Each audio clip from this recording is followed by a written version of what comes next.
Good afternoon and welcome to this week's edition of Halftime Talk. We're thrilled to have Dr. Carolyn Kissane here with us. She is the Academic Director and Clinical Professor at the Center for Global Affairs at New York University.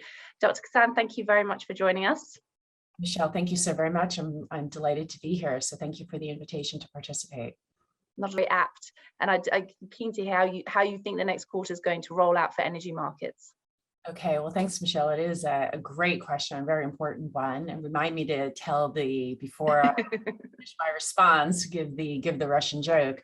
Yeah, I know. I think the energy markets have been so incredibly interesting over the last 19 months, right? From the lows of the spring of 2020 to a kind of return to what looked to be more like a normal going into the summer and this fall. The expectation was that there's a term called revenge tourism, that people would return to flying, make up for lost time, make up for lost trips. And we did see that over the summer. And I think there was a lot of sort of optimism in the travel industry that there was going to be a kind of a return to not necessarily the old normal, but a healthy new normal. And at least I think what we're seeing in the United States with the Delta variant and the kind of the uncertainty that that's brought on is that, just this fall, we're seeing about an 18% decrease from what things looked like in the fall of 2019. So people are, and in the United States. Is that in terms of energy use, that 19%? No, I'm sorry, that's specifically in terms of air travel. So yes, it's specific to travel.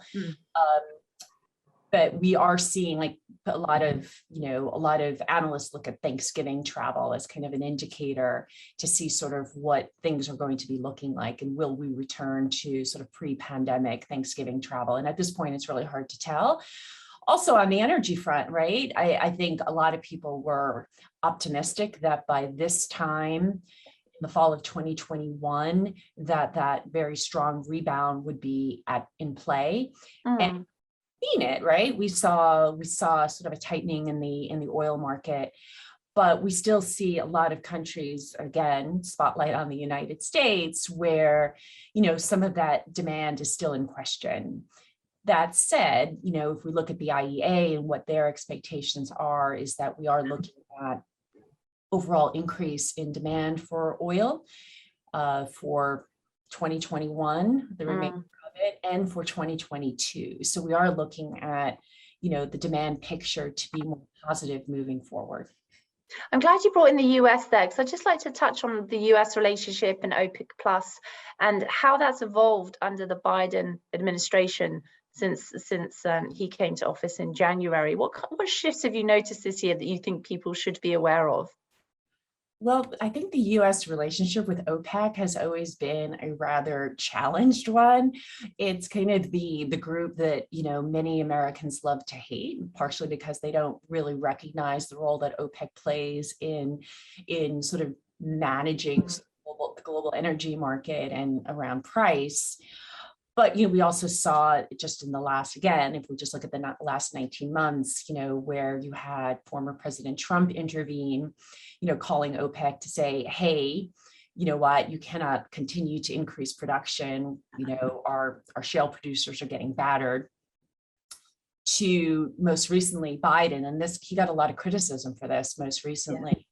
Yeah. And it was 2 days. I mean, the timing of it, I have to say, was not 2 days after the most recent IPCC report, Biden came out and called OPEC, along with Jake Sullivan from the National Security Council, sort of asking OPEC to increase production. Arguably a bit tone deaf. Yeah, and it's interesting. So, people like Senator Murkowski, they wrote a letter to Biden. They said, how could you be calling on OPEC to increase production when you're trying to almost suffocate US producers, when you're not giving us free rein to continue production or increase our own production, and you're making it harder and harder. So why lean on OPEC when, the United States is a major major oil producer. So he definitely received some flack and some pretty intense criticism for that.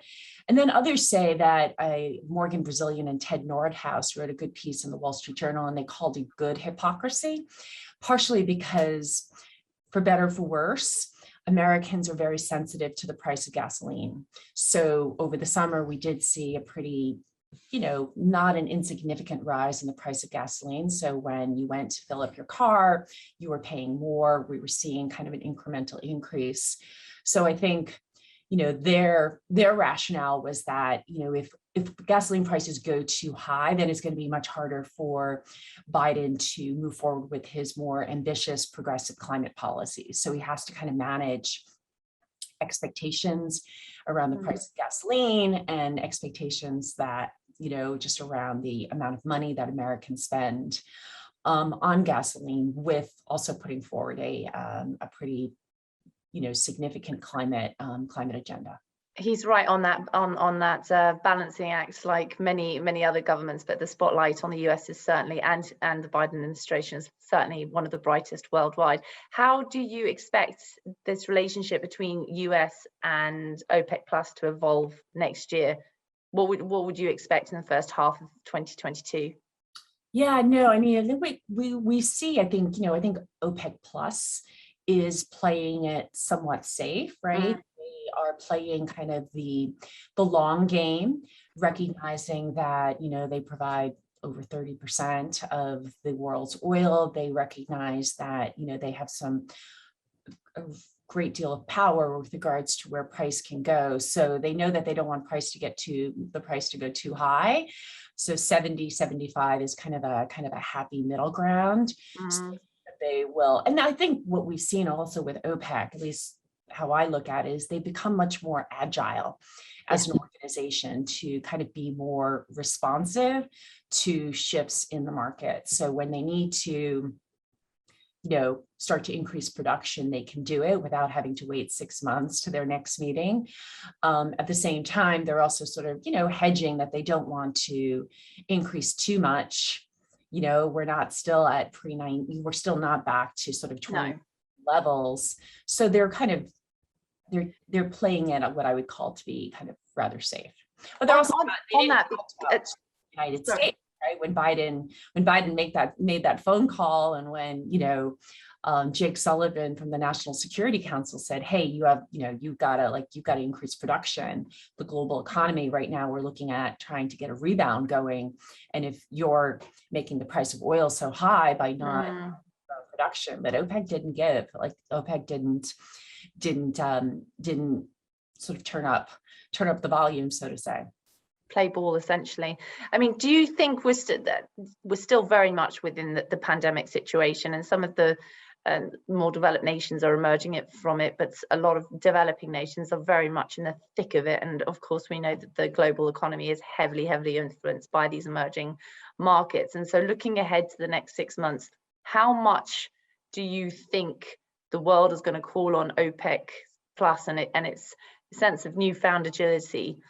How much do you think that's going to come into play in the next 6 months? How critical is that agility going to be? Do you see a lot more changes happening, or do you think that the road is going to be relatively stable here on out? It's always hard to say that the road is going to be stable given our world today, but no crystal ball, of course. No crystal ball.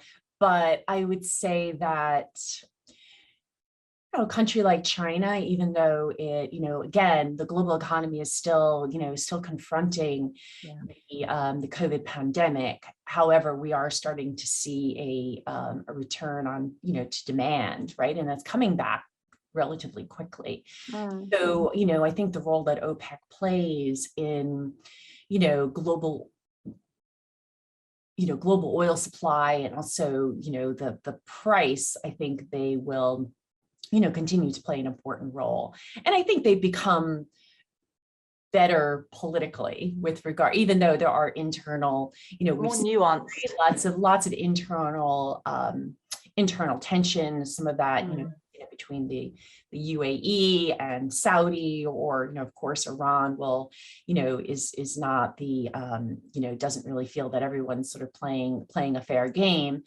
That said, I do think that, OPEC and OPEC plus, right, with, Russia and some other producers included, they are, again, being a little bit more politically agile with how they respond and manage production. Talking of political agility, Biden and China, or the US and China, there's so much to say about this dynamic between the two. And if we're looking just purely on a broad energy basis, when it comes to metrics of producing, consuming, exporting, importing, each country has a world's largest title in one of those. They are the giants of global energy. So we can't really talk about the next 6 months without asking, what should we keep an eye out for in between the US-China dynamics for the next 6 months? And when it comes to energy, what should we be watching for? Wow, there's so much, right? I know. Top three.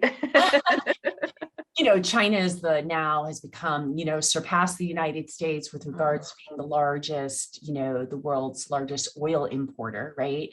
The United States still consumes more, but we have more domestic supply that sort of feeds us. I think, China's involvement in the Middle East, part of that is also driven by energy security concerns. 40% of China's oil does come from the Middle East. So how China plays in the Middle East, I think, is very much connected to its own, energy demand, specifically, around oil and also around natural gas, liquefied natural gas. We also have, right? I mean, this is the beginning of Climate Week, and we have the United States and China going into COP26, and lots of questions as to whether or not they will kind of go in with a stance that is kind of mirrors going into Paris in 2015, where there was a more cooperative stance, that there was, commitments that both countries made in advance of the Paris Agreement, in advance of the talks in Paris. A little bit less, maybe I'm a little less optimistic for COP26 in Glasgow, only because there's, such a high degree of tension between the United States and China. But I think there's also kind of an interesting question right now for a lot of regions of the world. And I think we're seeing it in Europe, right, around natural gas markets and sort of energy markets that have gone recently a little bit crazy with regards to higher prices. And there's concern also in China in terms of, if China has a cold winter, are they prepared? Do they have enough supply? Will they have enough access to supply? Will they have to increase or turn on sort of more idle coal plants in order to, keep the lights and the heat on? So I think that that's a kind of a big question for what the winter is going to look like, whether we're talking about Europe, we're talking about China or different parts of Asia. Do you think generally, not just for those two, but just generally, that countries need to or are being more sensitive when they are discussing energy dynamics? I mean, we've already discussed how OPEC Plus has become more politically agile, but on a broader level, we've got the energy transition, we've got pandemic, either being in depth in the pandemic or trying to recover from the pandemic as well. And obviously the associated economic strains that go with that. Do you think that generally, it's a very broad question, but do you generally think that countries are stepping a lot more delicately than they would have before, whereas historically perhaps they would have thrown their weight around more? There would have been more political peacocking surrounding the energy markets, and at the moment there's just a little bit less as everybody's trying to find their feet. Is that fair to say? Actually, it's great. It's a fantastic assessment. I would agree with you, and partially it's because some countries that we're talking about, right? We're talking about Russia, you're talking about Saudi Arabia. It's always a delicate balance, right? Because their budgets are so tightly intertwined with the revenues that they get from the sale of their hydrocarbons, right? So even though I think Russia is a little bit under the microscope right now, that they're holding back gas from Europe, that's sort of part of what's driving the price to record levels. That said, I think, you're not, I think you would be hard pressed to imagine Russia sort of turning off the gas, or, Saudi Arabia pulling another sort of spring 2020 where, they're going head to head against Russia, because again, as you pointed out, right, countries have suffered a lot during COVID, both from a humanitarian perspective, but also from an economic perspective, and, how they stabilize and how they, address the move forward. And it's still rather uncertain, right? I think that there is a little bit less political maneuvering that's, as you said, kind of the peacock effect. I think that's a really well placed description.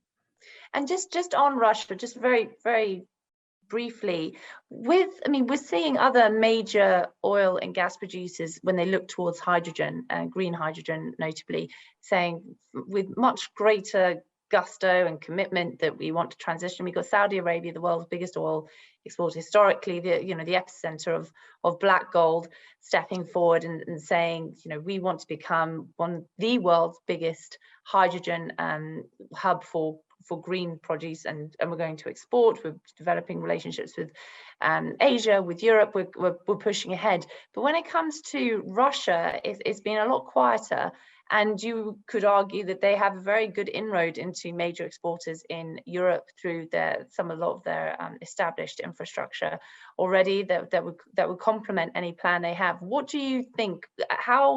What's needed for essentially Russia to start letting go of one branch, its fossil fuel branch, and start feeling a little bit more confident about grabbing another?